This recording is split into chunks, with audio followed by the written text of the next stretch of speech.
2 days వర్క్షాప్కి ఇక్కడికి disaster management సెంటర్కి విచ్చేసిన మీ అందరికీ నా హృదయపూర్వక నమస్కారం. దీన్ని అడ్రస్ చేయడానికి ఆశయమైన principal secretary environment forest science and technology department Shri Kantilal Dande గారికి,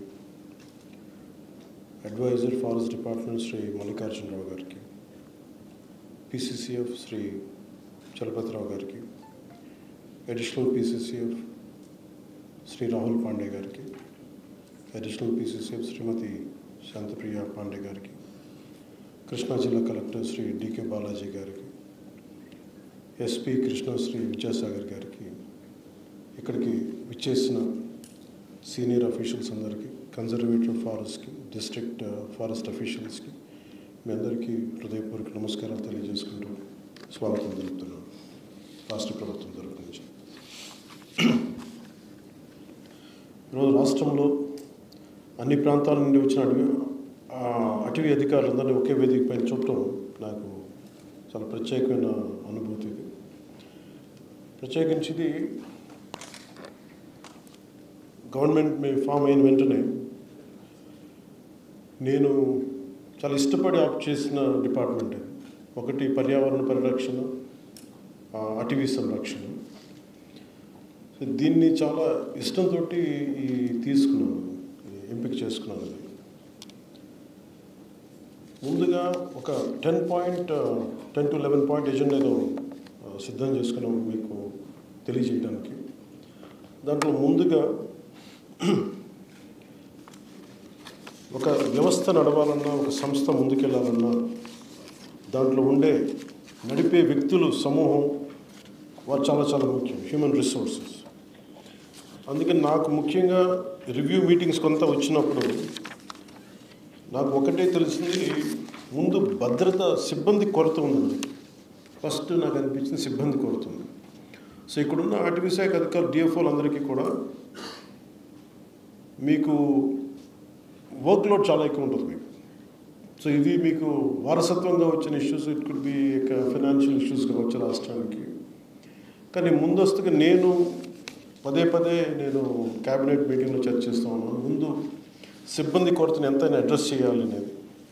అలాగే మనం డ్యూటీలో ఉన్నప్పుడు సిబ్బందికి ఎలాంటి ఇబ్బందులు ఉన్నాయి. ఉదాహరణకి ఇందాక చెప్పినట్టు అధికారులు చెప్పినట్టుగా మన శ్రీశైలంలో ఈ వారి మీద దాడి కానీ, ముందుగా అధికారులకు కానీ సిబ్బందికి కానీ చేసే విధి నిర్వహణలో భయం లేకుండా నిర్వర్తించగలిగితే, మేము విధి నిర్వహణలో మమ్మల్ని ఏదన్నా ఆటంకాలు ఎదురొచ్చినా కానీ మేము నిలబడాలి అంటే ఖచ్చితంగా అది మనందరం ఒక సమిష్టి కృషి చేయాలి. దానికి ఒక బాధ్యత గల మంత్రి పొజిషన్లో ఉన్న నేను, నా main concern, primary concern first అటవీని సంరక్షించాలి అంటే ముందు అధికారుల భద్రత చాలా చాలా కీలకం. సో దాని మీద మేము ప్రత్యేకించి నేను చాలా స్పష్టత ఉన్నాను. ఎనీ పొలిటికల్ ఇష్యూస్ వచ్చినా కానీ, పొలిటికల్ ఒత్తిళ్ళు వచ్చినా కానీ చాలా చాలా స్పష్టంగా, ఇంక్లూడింగ్ కూటమి పార్టీల్లో ఉండే వ్యక్తులు కానీ, ఎమ్మెల్యేలు కావచ్చు, మిగతా ఏ స్థాయి వ్యక్తులైనా కావచ్చు, వెరీ క్లియర్ కట్ ఇండికేషన్ ఇవ్వడం జరిగింది. ఎట్టి పరిస్థితుల్లో కూడా మీరు లైన్ దాటకుండా డ్యూటీ చేసే అధికారులని మీరు ఎట్లా ఇబ్బంది పెడితే మటుకు కాన్సిక్వెన్సెస్ చాలా 100% అప్లై అవుతాయి. దయచేసి ప్లీజ్ అనేది దాంట్లో భాగం మీరు చేసుకుంటూ వచ్చాం. అలాగే ఫ్రంట్ లైన్ అటవీ సిబ్బంది చాలా కష్టమైన పరిస్థితులు పనిచేస్తూ ఉంటారు. వారి భద్రతా సంక్షేమం కోసం ఈ ప్రభుత్వం ఎల్లప్పుడూ కట్టుబడి ఉంటుంది. మొన్న మధ్యన అమరవీరుల దినోత్సవం గుంటూరుకి వెళ్ళినప్పుడు నాకు తెలియజేశారు, అటవీ సిబ్బంది సంక్షేమ నిధిని అవసరం ఉంది ఏర్పాటు చేయాలంటే దానికి 5 కోట్ల నిధిని గౌరవ ముఖ్యమంత్రి నారా చంద్రబాబు నాయుడు గారి నాయకత్వం అటవీ సిబ్బందికి 5 కోట్ల రూపాయలు నిధిని ఏర్పాటు చేశారు. సో మిగతా మెయిన్ పాయింట్స్కి వెళ్ళబోయే ముందు just I would like to conclude this point. మీ భద్రత అలాగే సిబ్బంది కొరత ఇవి మా దృష్టిలో ఉన్నాయి. చాలాసార్లు రాహుల్ పాండే గారు కానీ ఇంతకు ముందున PCCF గారు కూడా చెప్పారు, ఇది దృష్టిలో ఉంది. నేను ఛార్జ్ తీసుకున్నంత లోపే దీన్ని I try to address it as best as I can. I give you that.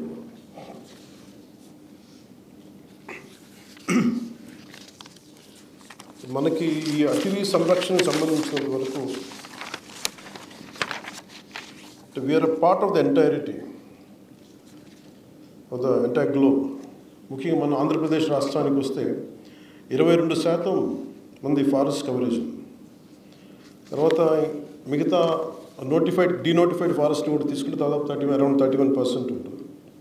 ప్రత్యేకించి మధ్యలో ఢిల్లీ నుంచి కొంతమంది అటవీ శాఖ ఉన్నతాధికారులు వచ్చి మాట్లాడుతున్నప్పుడు ఒక అస్టానిషింగ్ న్యూస్ ఏం చెప్పారంటే ఇంక్లూడింగ్ 22% నోటిఫైడ్ ఫారెస్ట్లో కూడా అసలు ఎంత అడవి ఉంది అనేది చూస్తే చాలా డెవలప్ చేయాల్సి ఉంది. కొన్ని చోట్ల అడవి లేదు. అది అంటే 22% అని చెప్తున్నా కానీ యాక్చువల్ 22% నోటిఫైడ్ ఫారెస్ట్. బట్ దాని వెనక ఎంత అటవీ మన పచ్చదనం ఉందనేది కూడా కొంత క్వశ్చనబుల్ అని చెప్పి మీకు ఇంకోసారి ప్రత్యేకించి తెలియజేస్తానని చెప్పి ఐ థింక్ మీరు దాన్ని కూడా ఒకసారి దృష్టిలో పెట్టుకోవాలి. దాన్ని నెక్స్ట్ టైం ఉన్నతాధికారులతో కూర్చున్నప్పుడు దాని రివ్యూ మీటింగ్లో దాన్ని అడ్రస్ చేస్తాం.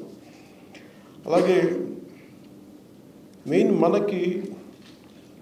మీరందరూ దృష్టి సారించవలసిన కొన్ని ప్రధాన అంశాలు వరుసగా మీకు తెలియజేసుకుంటాం. ఒకటి, ఎన్క్రోచ్మెంట్ జరిగిపోతూ ఉన్నాయి. ఏది ఫారెస్ట్ భూమి, ఏది రెవెన్యూ భూమి. మధ్యన శ్రీశైలం టెంపుల్ది కూడా గొడవలు between revenue department and forest department ఇవన్నీ నడుస్తూ ఉన్నాయి. దాంతో కొన్నిసార్లు చేసాం. So you will have a great challenges as you keep addressing it. Sometimes it could be in the name of development, it could be due to developmental issues. You have to adjust certain things, you have to kind of certain issues will be there which we have to come to a common consensus. That is one aspect which will go through it. అలాగే ఈ ఎన్క్రోచ్మెంట్కి సంబంధించి మేము lead తీసుకున్నాక చిత్తూరులో కూడా అంతకుముందు చేసిన ministers కూడా ఈ డిపార్ట్మెంట్ హెడ్ చేసిన వాళ్ళు ఇది వాళ్ళ స్వంత ఆస్తిలాగా వాళ్ళు ఎన్క్రోచ్ చేశారు. మాకు ఒకటి ఏమనిపించిందంటే ఇంతమంది ఉన్నతాధికారులు ఉండి డిఎఫ్ఓ స్థాయిలో కావచ్చు, దానికి మించిన బీట్ ఆఫీసర్స్ కావచ్చు, ఎవరు కూడా దాన్ని ఎందుకు హైలైట్ చేయలేకపోయారని అనిపించింది. కనీసం ఎందుకు దీన్ని ఇంత బలంగా తీసుకురాలేకపోయారు, పబ్లిక్లోకి ఎందుకు తీసుకురాలేకపోయారు అనిపించింది. అందువల్ల మీ ప్రథమ బాధ్యత, మనందరి ప్రథమ బాధ్యత టు ప్రొటెక్ట్ ద ఫారెస్ట్. ఉన్న 22%లోనే పచ్చదనం తక్కువ ఉంది. దాన్ని ఒకటి డెవలప్ చేయడం. 2, డీనోటిఫైడ్ ఫారెస్ట్లో మనం కూర్చోబెట్టి ఇంకో 31% పెరిగింది. మన టార్గెట్ 2047కి it should be 50%. But it is a tough challenge. అదంత తేలికేంది కాదు. But we will come together, will work together, will see how we can take it forward. So main encroachments లేకుండా మీరు చాలా ధైర్యంగా ఎక్కడ ఎన్క్రోచ్మెంట్స్ ఉన్నా with the help of revenue department or police officials, అలాగే మీకు విధి నిర్వహణలో మీకు ఎలాంటి ఇబ్బందులు ఉన్నా మీరు ఉన్నతాధికారులకి, మీ డిపార్ట్మెంట్ అధికారులకే కాకుండా you can personally reach out to me, I'm available. అలాగే సిబ్బందిని నియామకాల్లో కూడా ఎక్కడా కూడా పారదర్శకతే పాటించాం. అక్కడ మెరిట్ ఓరియంటెడ్ సిఫార్సుల్ని అసలు వదిలేసి మెయిన్ మెరిట్ ఓరియంటెడ్ ఎఫెక్టివ్, ఎలాంటి కొంతమంది సిఫార్సులు వచ్చినాయి కానీ వాటన్నిటిని దాటి చేస్తూ ఉన్నాం. So I want to give you the assurance to all the dynamic officials that we are there to stand by you. I will be personally there to stand by you, apart from all the officials of great integrity sitting on this dais today.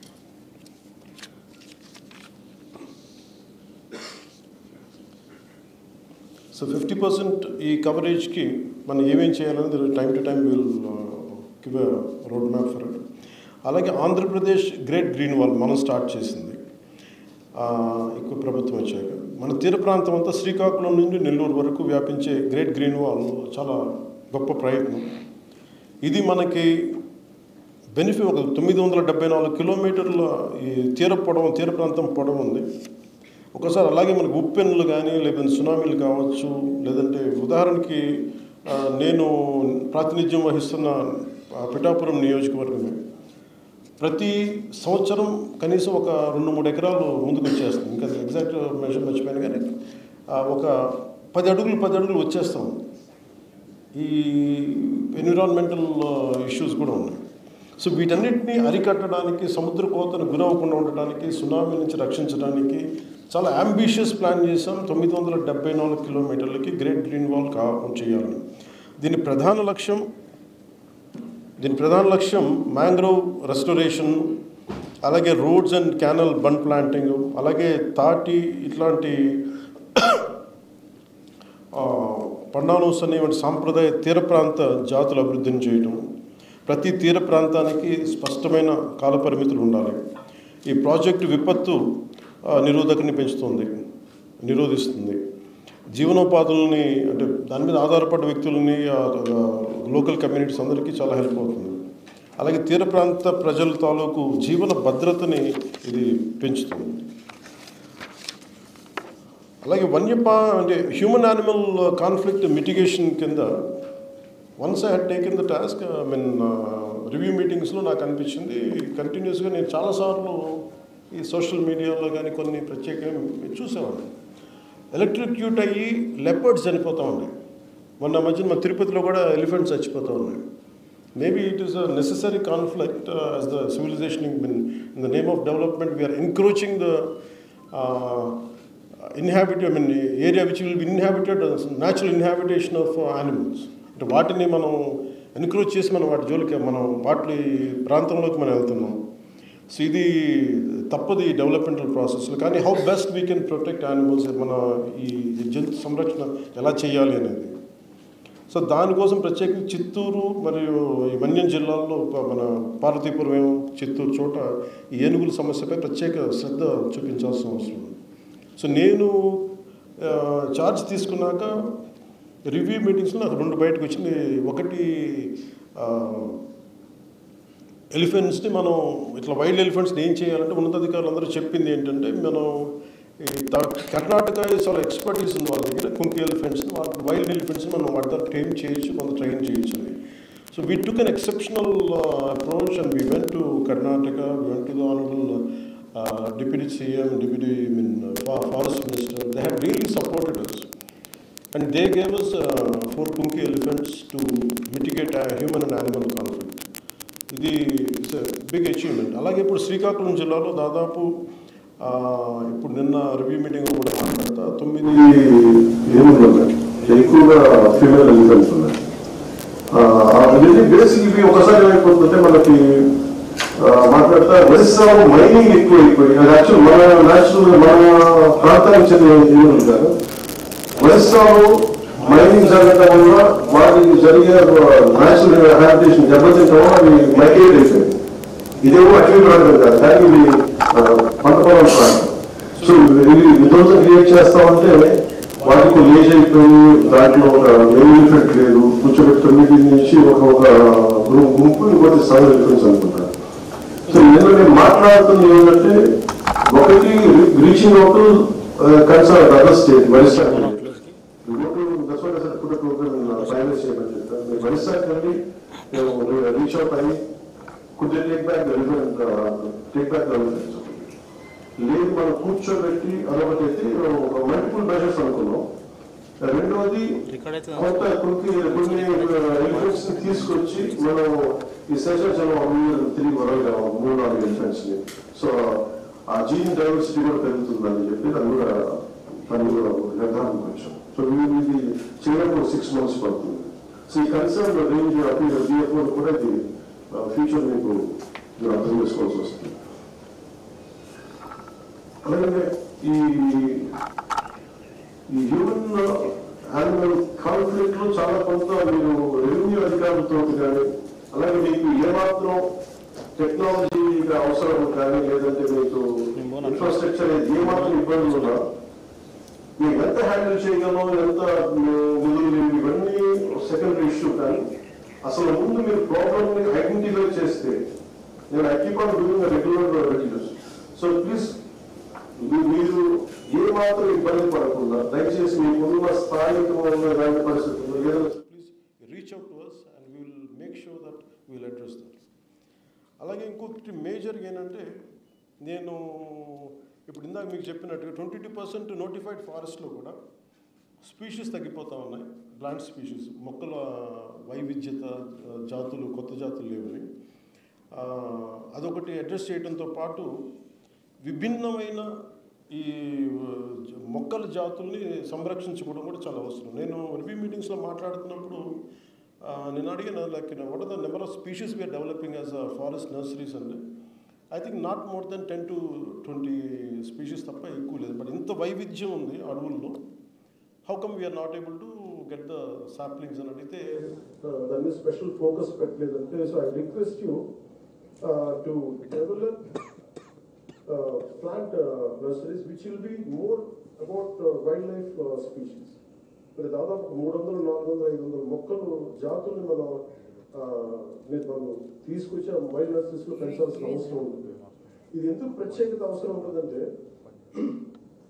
50% 2047 goal 50% green cover అవ్వాలంటే ఇప్పుడు ఉన్న 22% ఇది పెరగదు. మిగతాదంతా other then denotified ఏరియాలోనే పెరగదు. ఇది నగర వనాలు కావచ్చు, లేదంటే మిగతా మన ఎక్కడైతే అర్బన్ ఏరియాలో కావచ్చు, లేదంటే it could be of revenue departments, it could be in schools, it could be multiple small patches. So వీటికి to create mini forest atmosphere we have to develop forest species in a big way. That is one thing which we have to do. దీనివల్ల గిరిజన గ్రామాల్లో కూడా మీరు నర్సరీలు ఏర్పాటు చేసి స్థానిక ప్రజల ద్వారా అడవి విత్తనాలు సేకరించి అరుదైన జాతుల్ని పెంచాల్సిన అవసరం ఉంటుంది. సో ప్రతి నర్సరీ నుండి 1000 నుండి ఒక 2000 మొక్కలు పెంచినా కానీ మన రాష్ట్ర జీవ వైవిధ్యం మరింత బలంగా సమృద్ధిగా పెరుగుతుంది. అలాగే వీటితో పాటు ఎకో టూరిజం కూడా మనకి ప్రత్యేక పరిస్థితుల్లో మనకి చూస్తే registration of forest rights act, దీని ద్వారా చాలా ఉద్యమాలు వచ్చినాయి, అన్నీ వచ్చినాయి. ఈ చట్టం ద్వారా రాష్ట్రంలో సుమారు 4 లక్షల ఎకరాల రిజర్వ్ ఫారెస్ట్, నోటిఫైడ్ ఫారెస్ట్ భూముల్ని ట్రైబల్స్కి ఇవ్వడం జరిగింది. ఈ రిజర్వ్ ఫారెస్ట్ ద్వారా ఈ ట్రైబల్స్ ఫ్యామిలీ లైవ్లీహుడ్స్ని ప్రొటెక్ట్ చేస్తూ మన అడవులను కూడా కాపాడుకోవాల్సిన అవసరం చాలా ఎంతైనా ఉంది. అంటే మీరు ఈ పోడు వ్యవసాయం కావచ్చు, ఇవన్నీ కావచ్చు, కానీ వాళ్ళని మనం ఎలాగా వాళ్ళకి లైవ్లీహుడ్ పోకుండా, వాళ్ళకి జీవనాధారం పోకుండా మనం ఎలా వాళ్ళని హ్యాండిల్ చేయాలి, మన అడవిని ఎలా సంరక్షించుకోవాలి. కొన్నిసార్లు మీకు కూడా ఫీల్డ్స్ క్షేత్రస్థాయిలో మీకు టఫ్ సిచ్యువేషన్స్ ఏర్పడతాయి. సో మేము అందుకనే ఈ ప్రభుత్వం కొత్తగా ప్లాన్ చేసిందంటే ఎకో టూరిజం. ఇది అడవుల్లో అద్భుతమైన అందమైన ప్రాంతాలు ఉన్నాయి, సాధారణ ప్రజలకి తెలియవు అవి. సో ఎకో టూరిజం ద్వారా ప్రజల్ని ప్రకృతిని ఆస్వాదించే అవకాశం ఇవ్వవచ్చు. అలాగే దాని ద్వారా ఈ వారి జీవనోపాధి కోసం ఈ మన కొట్టేసుకుంటూ వెళ్ళిపోతూ ఉంటే మనం తిరిగి దాన్ని అంటే వాళ్ళు కొట్టేసి తిరిగి మన లైవ్లీహుడ్ చేసుకున్నంత ఫాస్ట్గా మొక్కలు పెరగవు. కాబట్టి సో మీరు ఒక మేజర్ రోల్ ప్లే చేయాల్సి వస్తుంటే ఎకో టూరిజం దాంట్లో వాళ్ళకి ఉపాధి అవకాశాలకు ఎలా కల్పించాలి, దాని మీద ఎలాంటి ట్రైనింగ్ ఇవ్వాలి వాళ్ళకి, అవన్నీ కూడా మీకు తెలియజేయాల్సిన అవసరం. ఇది ఒక రోజులో జరగదు కానీ బట్ ఇంక్రిమెంటల్గా I think we have to make sure they are dependent on sustainable livelihood. అంతేగాని నోటిఫైడ్ ఫారెస్ట్లో చేసుకుంటే వెళ్తే అది ఒక రోజులో అవ్వదు కానీ but somehow you have to take this into consideration. అలాగే మన భారతదేశం దాదాపు 22,000 కోట్ల రూపాయలు టింబర్ మనం దిగుమతి చేసుకున్నాం. ఉదాహరణకి ఇప్పుడు మీకు ఈ ఇందాక పెద్దలు చెప్పినట్టుగా రాష్ట్ర అటవీ శాఖ అధికారులు నేను ఒక్కసారి మీ అందరికీ సభాముఖం కూడా కోరుతున్నాను. ఉదాహరణకి ఏటికొప్ప బొమ్మలు చేయడానికి అంకుడి చెట్టు కానీ బొమ్మలు మన కొండపల్లి బొమ్మలకి తెల్ల పొనికి చెట్టు అండి. ఈ చాలాసార్లు మేము ఏటికొప్ప ప్రాంతాలకు వెళ్తున్నప్పుడు అంకుడి చెట్లు మేము చాలా అరుదుగా ఉంటాయి, మాకు వుడ్ బ్యాంక్స్ లేవు, మేము ఏం చేయాలి చెప్పండి, మేము ఉన్న చెట్లు కొట్టేసుకుంటామంటే మా జీవనాధారానికి అటవీ శాఖ అధికారులు మా మీద కేసులు పెడుతున్నారంటే ఒకటి మీ బాధ్యత మీరు నిర్వర్తిస్తున్నారు, ఒకసారి ఆ బాధ్యత వాళ్ళ జీవనోపాధిని కూడా దెబ్బకొడుతుంది. యాజ్ ఒక పొలిటికల్ వ్యవస్థకి ఇది కొంచెం ఛాలెంజింగ్ సిచ్యువేషన్. అందుకని we came with the concept of would banks. ఈ వుడ్ బ్యాంక్స్కి దేనికి పెట్టాల్సి వస్తుంటే ఒకటి వాళ్ళకి వాళ్ళకి కావాల్సినంత నిరంతర సరఫరా ఉండాలి వుడ్ ఒకటి, అదొకటి మీరు స్థానికంగా డినోటిఫైడ్ ఏరియాస్లో మీరు ఖచ్చితంగా దీన్ని ముందుకు తీసుకెళ్లాల్సిన అవసరం ఉంటుంది. 2 తెల్ల పొనికి చెట్టు దీని ఛాలెంజ్ ఏంటంటే తెల్లపొనికి కొండపల్లి బొమ్మలు చేసినట్టు ఇది అంత తేలిగ్గా పెరగదు. సర్వైవల్ రేట్ చాలా చాలా తక్కువ దీనికి తెల్లపొనికి. So that part you have to ఈ సర్వైవల్ రేటు పెంచేలా ఏం చేయాలనేది మీ have to do great research అని అండ్ మీరు బట్ ఆ ఏటికి మన కొండపల్లికి ఆ ఛాలెంజ్ ఉంది which we have to overcome that part. So that also want to put it in your list today.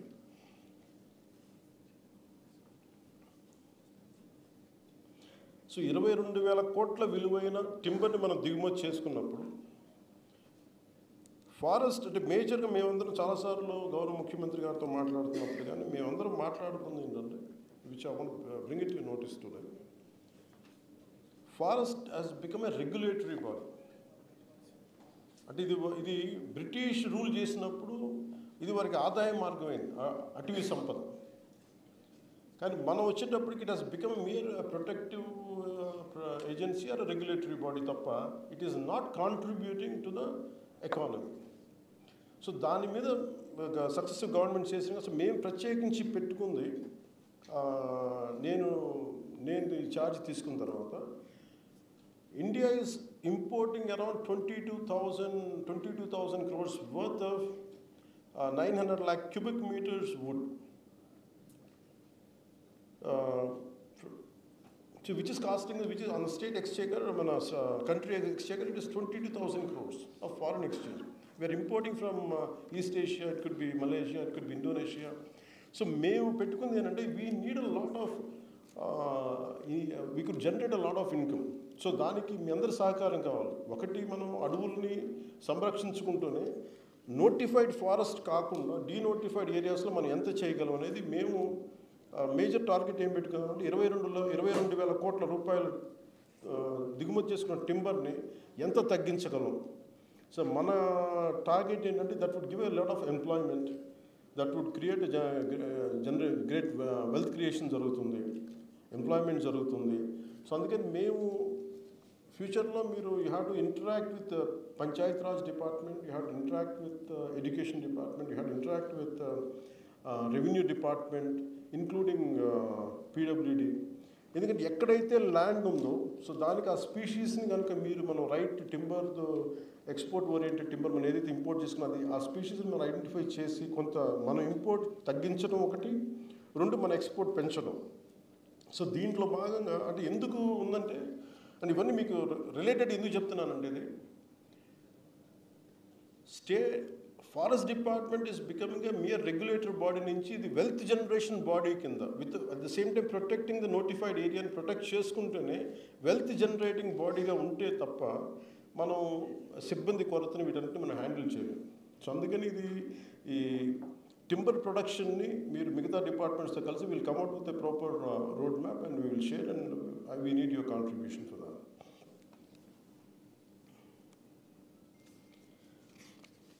Main నేను కర్ణాటకకి వెళ్ళినప్పుడు వాళ్ళ ఇన్ఫర్మేషన్ అంటే రెండు రకాలు ఫస్ట్ టైం ఒప్పందం చేసుకున్నాం. అది ఎందుకు వచ్చిందంటే కుంకి ఏనుగుల గురించి మొదలుపెట్టిన ఈ ప్రోగ్రాము కర్ణాటక సంబంధిత ఈశ్వర్ ఖండ్రే గారు గౌరవ అటవీ శాఖ మంత్రి ఈశ్వర్ ఖండ్రే గారితో మాట్లాడుతున్నప్పుడు అటవీ శాఖ అధికారులు అక్కడ పిసిసిఎఫ్ చెప్పింది ఏంటంటే మీ 110 కోట్ల విలువైన ఎర్రచందనం మాకు ఇక్కడ దొరికింది, మేము దాన్ని అంటే థ్యాంక్స్ టు యూ అన్నారు. దేనికి థ్యాంక్స్ టు యూ అంటే అప్పుడు చెప్పారు మీ స్టేట్కి థ్యాంక్స్ చెప్పాలి మీకు మీ అటవీ శాఖ దేనికంటే మేము మీ సీజ్ చేసాం అండ్ వాళ్ళు అమ్మేశారు దాన్ని. ఇది ఎవరికి కూడా తెలియదు, వాళ్ళు చెప్పే వరకు దాన్ని I was asking the concern PCCF దాన్ని అంటే no one has a clue about it. అంటే మన అడవుల్లో శేషాచలం అడవుల్లో పెరిగిన మొక్కలు మానులు కొట్టేశారు, స్మగుల్ చేశారు, కర్ణాటకలో దొరికితే it is become wealth for Karnataka department. అది వాళ్ళు చెప్పే వరకు మనకు తెలియదు. సో ఇట్లాంటి స్మగ్లింగ్ ఏముంది, వీఆర్ లూజింగ్ దట్ మనీ, మనకు రావాల్సిన సంపద అది. సో అందుకే that part you have to be really cautious. మీకు ఉన్న ఫీల్డ్ లెవెల్లో ఏమేమి ఇష్యూస్ ఉంటాయో మీకు సిబ్బంది కొరత కావచ్చు, ఇవన్నీ కావచ్చు, అది time to time will discuss about it and will have to address that part. So అలాగే 87 తర్వాత ఎక్కడ కూడా మనం ఎర్రచందనం సీడ్లింగ్స్ మళ్ళీ మనం స్ప్రే చేయలేదని చెప్తా ఉన్నాం. Last time last time it was in 87. which they haven't done.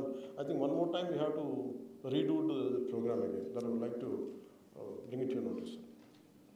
అలాగే ఇన్ఫర్మేషన్ నేను బెంగళూరులో వెళ్ళి మాట్లాడినప్పుడు అది కర్ణాటక అటవీశాఖ అధికారులతోటి మనం ఎందుకు ఐటీని మనం ఎందుకు ఇంత ఎఫెక్టివ్గా వాడలేకపోయిన వాళ్ళ దగ్గర అంటే there is no maybe it is a political will which is needed to bring certain reforms in IT, in how to use information technology for the betterment of administration, for the betterment of forest monitoring. So అందుకని అటవీ సంరక్షణ వన్యప్రాణ నిర్వహణలో టెక్నాలజీని మరింత విస్తృతంగా వినియోగించాలి. అలాగే remote sensing, GPS ఆధారిత పహారా, కెమెరా ట్రాప్స్ కానీ, డిజిటల్ రిపోర్టింగ్ కానీ స్పష్టతగా ఈ సమర్థత మరింత బాధ్యతను తీసుకొస్తాయి. ఎందుకంటే మనం ఐడెంటిఫికేషన్ ఆఫ్ నోటిఫైడ్ ల్యాండ్లో ఎక్కడ ఏది మనది ఏది డీనోటిఫైడ్ కూడా అసలు లేదు. బట్ ఈవెన్ కర్ణాటక అఫీషియల్స్తో మాట్లాడితే మేము మార్క్ చేసిన ఈ బోర్డర్స్ మా బోర్డర్స్ అనుకునే మొక్క పడినా కానీ మేము చెప్పగలం అని మాకు డిస్ప్లే చేసి చూపించారు. ఐ థింక్ ఆ విధి విధానాలు మనం ఖచ్చితంగా పట్టుకురావాల్సి వస్తుంది. I think that is very essential. It is order of the day which I would like to bring it we have to work towards it.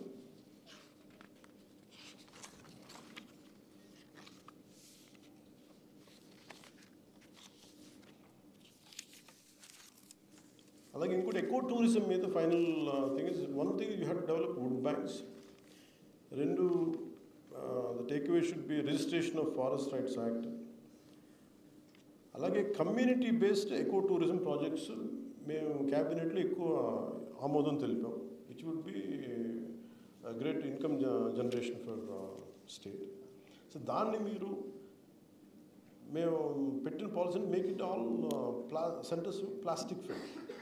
So దాన్ని మీరు ఒకసారి మీ పర్యవేక్షణ ఉంటున్నట్టు ఒకసారి మీరు చూడాలి.